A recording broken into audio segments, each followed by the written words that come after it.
छोटे छोटे दिन बीते बिता थे उमर साल, बेन जानी तो हमर रानी रे। आसरा अब तो गुया दे देनी रे, ए गुया अब तो रे ना बनाव कहानी।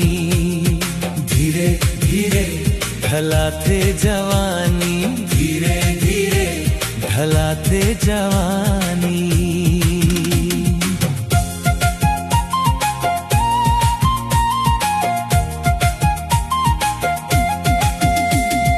तोर बिना सुना लागे रे गुया, मोर घर अंगना सारी।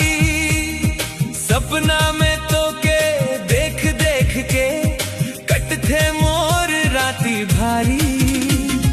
कब तक राखब मन के बाती, कह दे अपन निशानी। जीवन भर तोर संग रहबो, बन जा मोर रानी। छोटे छोटे दिन बीते बिता थे उमर साल, बेन जानी तोए हमर रानी रे। आसरा अब तो गुया दे देनी रे, ए गुया अब तो रे ना बनाव कहानी। धीरे धीरे ढला थे जवानी, धीरे धीरे ढला थे जवानी।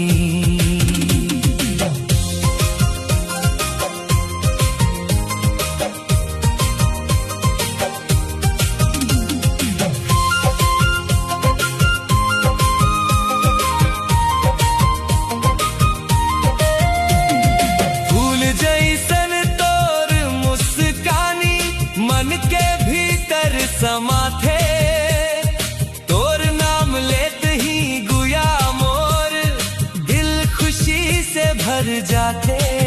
समय उड़त है पंख लगा के, सुन ले मोर बानी। आजा मिल के घर बसावो, अब ना कर अनजानी।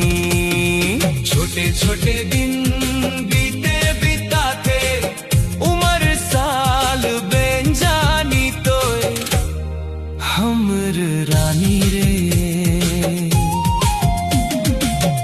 आसरा अब तो गुया दे देनी रे,